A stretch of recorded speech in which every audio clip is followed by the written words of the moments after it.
السلام علیکم ورحمۃ اللہ وبرکاتہ۔ الحمدللہ رب العالمین وبہ نستعین والصلاة والسلام علی اشرف الانبیاء والمرسلین نبینا محمد وعلی آلہ وصحبہ اجمعین وعلی جمیع من تبعہم بإحسان الی یوم الدین، اما بعد۔ معزز محترم سامعین کرام، دینی اور اسلامی بھائیوں، جس طرح عبادات میں ہمارے اوپر فرض اور ضروری ہے کہ ہم محمد الرسول اللہ صلی اللہ علیہ وسلم کی زندگی کو اپنے لیے اسوہ سمجھیں، عبادات اسی طرح سے انجام دیں جس طرح محمد الرسول اللہ صلی اللہ علیہ وسلم انجام دیا کرتے تھے، اسی طرح سے معاملات میں بھی محمد الرسول اللہ صلی اللہ علیہ وسلم کی زندگی میں ہمارے لیے نمونہ ہے۔ معاملات بھی ہمیں اسی طرح کرنا چاہیے جس طرح محمد الرسول اللہ صلی اللہ علیہ وسلم کیا کرتے تھے۔ اور معاملات میں ایک اہم مسئلہ قرض کا مسئلہ ہے۔ آج کے درس میں ہم یہ بیان کریں گے کہ محمد رسول اللہ صلی اللہ علیہ وسلم قرض کی ادائیگی میں لوگوں میں سب سے اچھے تھے۔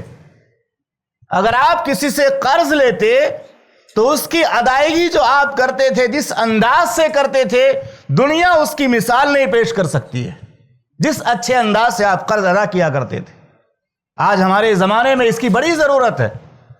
قرض لیتے وقت لوگ کتنے عہد و پیمان کرتے ہیں، کہتے ابھی آج دے دو، 2 دن کے بعد دے دوں گا، آج دے دو سنڈے کو دے دوں گا، آج دے دو 15 دن کے بعد کنفرم ہے دے دوں گا۔ اس کے بعد کتنے 15 دن آتے ہیں، کتنے سنڈے گزر جاتے ہیں، کتنے مہینے گزر جاتے ہیں، کتنے لوگ فون ہی بند کر لیتے ہیں، نمبر ہی چینج کر لیتے ہیں۔ اس لیے اس حدیث کو سمجھنا اور محمد رسول اللہ صلی اللہ علیہ وسلم کی زندگی کے اس پہلو پر غور کرنا ضروری ہے۔ اللہ ہمیں عمل کی توفیق عطا فرمائے۔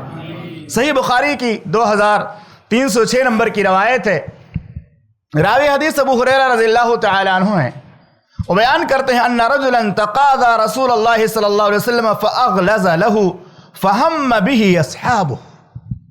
کسی شخص سے اللہ کے نبی صلی اللہ علیہ وسلم نے کوئی جانور قرض میں لے لیا تھا، بطور قرض کے آپ نے کسی سے کوئی جانور لے لیا تھا۔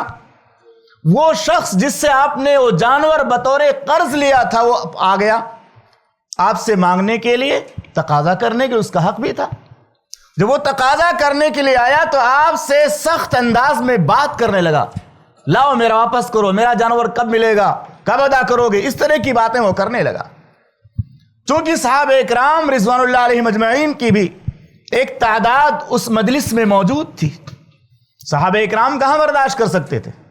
صحابہ اکرام نے دیکھا کہ یہ شخص محمد رسول اللہ صلی اللہ علیہ وسلم سے قرض کا مطالبہ کرتے ہوئے بہت سخت سست الفاظ استعمال کر رہا ہے، بہت ہی زیادہ نازیبا جملے استعمال کر رہا ہے۔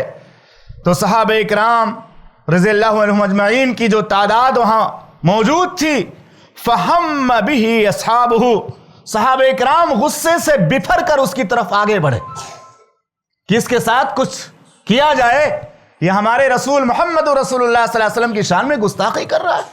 ہمارے رسول محمد رسول اللہ صلی اللہ علیہ وسلم کبھی کسی سے قرض لیتے تو بڑے اچھے انداز سے آپ اس کو لوٹا دیتے، اچھے سے اس کو بات کرنا چاہیے، کیونکہ آپ نے کبھی کسی کا حق نہیں مارا۔ اور آپ جو قرض بھی لیا کرتے تھے عام طور سے لوگوں کی مدد کے لیے لیا کرتے تھے، ضرورت مندوں اور حاجت مندوں، فقیروں اور بے کسوں کی مدد کے لیے کسی کو ضرورت ہوتی، آپ کے پاس نہیں ہوتا تو قرض لے کر اس کو دے دیا کرتے تھے۔ صحابہ اکرام جب غصے سے اس کی طرف آگے بڑھے تو محمد رسول اللہ صلی اللہ علیہ وسلم نے فرمایا اسے چھوڑ دو، اسے درگزر کرو، معاف کرو اسے، کیونکہ جس کا کسی پر حق ہوتا ہے تو بات کرنے کا حق رکھتا ہے۔ وہ میں نے اس سے قرض کے طور پہ جانور لیا تھا، میں نے ادا نہیں کیا ہے تو وہ مانگ رہا ہے، اس کا حق ہے۔ اس کے بعد محمد رسول اللہ صلی اللہ علیہ وسلم نے صحابہ اکرام سے کہا ایسا کرو، جس طرح کا جانور میں نے اس سے لیا تھا اسی عمر کا جانور خرید کر اسے دے دو، اس کا حق ادا کر دو۔ تو صحابہ اکرام نے محمد رسول اللہ صلی اللہ علیہ وسلم نے عرض کیا اللہ کے پیغمبر، ہمارے پاس تو اس وقت اتنی چھوٹی عمر کا جانور نہیں ہے، اس سے بڑی عمر کا جانور ہے، جس کوالٹی کا جانور آپ نے اس سے لیا تھا اس طرح کا جانور نہیں ہے، اس سے بہت بہتر اور اس سے زیادہ عمر کا موجود ہے۔ تو محمد رسول اللہ صلی اللہ علیہ وسلم نے فرمایا وہی اس سے بڑی عمر کا جانور اسے دے دو، اگرچہ وہ بڑی عمر کا ہے زیادہ اس سے قیمتی ہے جو میں نے اس سے لیا تھا، اسے ادا کر دو۔ اور اس کے بعد آپ صلی اللہ علیہ وسلم نے فرمایا فَإِنَّ خَيْرَكُمْ أَحْسَنُكُمْ قَضَاءً، تم میں سب سے بہتر وہ لوگ ہوتے ہیں جو دوسروں کا حق اچھی طرح ادا کرتے ہیں۔ کم عمر کا جانور چلے گا، ہم اس کو زیادہ دے دیں گے، یعنی بڑی عمر کا دے دیں گے، اس کی کوئی پرواہ ہمیں نہیں ہے۔ اگر بڑی عمر کا ہے تو کوئی پرواہ نہیں، اسے دے دو اور اس کا حق ادا کر دو۔ میرے بھائیو، کتنی بڑی مثال ہمارے لیے، اللہ ہم سب کو عمل کی توفیق عطا فرمائے۔ کتنا بہترین نمونہ ہے کہ اگر آج آدمی کسی سے 2-4 ہزار روپے قرض لیتا ہے تو 100 200 400 500 واپس کرتا ہے، ایک ساتھ لوٹاتا بھی نہیں ہے، اور کتنے لوگ آخری حصہ مار ہی لیتے ہیں، پورا ادا نہیں کرتے۔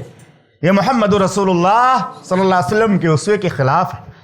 آپ نے اس کو زیادہ دیا، پورا دیا، جبکہ صورتحال یہ تھی کہ آج کے زمانے میں اگر اس طرح کوئی سلوک کرے تو کتنے لوگ کہتے ہیں جا جو کرنا ہے کر لے، میں واپس نہیں کرتا۔ اگر قرض خواہ جس کو آپ نے قرض دیا ہوا ہے وہ آپ سے سختی سے مانگے تو بہت سارے لوگ ہم میں سے بفر جاتے ہیں، کہتے ہیں یہ تمہارا مانگنے کا انداز ہے، جاؤ میں نے ارادہ کیا تھا اب نہیں دیں گے۔ لیکن محمد رسول اللہ صلی اللہ علیہ وسلم نے اس کی سخت کلامی کے باوجود، سخت جملوں کا استعمال اس نے کیا، اس کے باوجود آپ نے اس کا پورا حق دیا اور زیادہ ہی دیا۔ یہ اس بات کی دلیل ہے کہ محمد رسول اللہ صلی اللہ علیہ وسلم تمام لوگوں میں قرض کی ادائیگی میں سب سے بہتر تھے۔ جس انداز سے آپ لوگوں کا قرض ادا کیا کرتے تھے ویسی مثال دنیا پیش نہیں کر سکتی ہے۔ اس حدیث سے سب سے پہلی بات یہ معلوم ہوئی کہ وقت پر قرض کی ادائیگی کرنا اور بطور احسان کے زیادہ دینا افضل ہے۔ کسی سے آپ نے 10,000 لیا، واپس کرتے ہوئے 100-200 بطور احسان کے زیادہ دے دیا، سود کے طور سے نہیں، بطور احسان کے، کہ چلو میری طرف سے خوشی سے میں اس طرح دے رہا ہوں، تو بطور احسان کے اگر کوئی زیادہ دیتا ہے تو اس میں کوئی قباحت کی بات نہیں ہے۔ لیکن ظاہر سی بات ہے، یہ واضح ہے کہ وہاں سودی معاملہ نہیں ہونا چاہیے کہ ہم کو اتنا پیسہ دو تو ہم 4 مہینے کے بعد تمہارا بڑھا کر کے دیں گے۔ ادا کرتے وقت اس کی نیت ہو بطور احسان کے، پہلے سے طے نہ ہو کہ آپ اتنا دو گے تو اتنے مہینے کے بعد اتنا ہو جائے گا۔ ادا کرتے ہو خوشی سے، اس نے 100-200 یا جو ہے 450 روپیہ ہو رہا تھا اور اس نے جو ہے 500 دے دیا، تو اس طرح سے 10-20 کا جو معاملہ ہوتا آگے پیچھے پورا کر کے دے دے آدمی، تو یہ بطور احسان دینا جائز ہے۔ دوسری بات یہ معلوم ہوئی کہ قرض خواہ کے لیے قرض کا مطالبہ کرنے میں سختی کرنا جائز ہے، لیکن گالی گلوچ نہیں کرنا چاہیے۔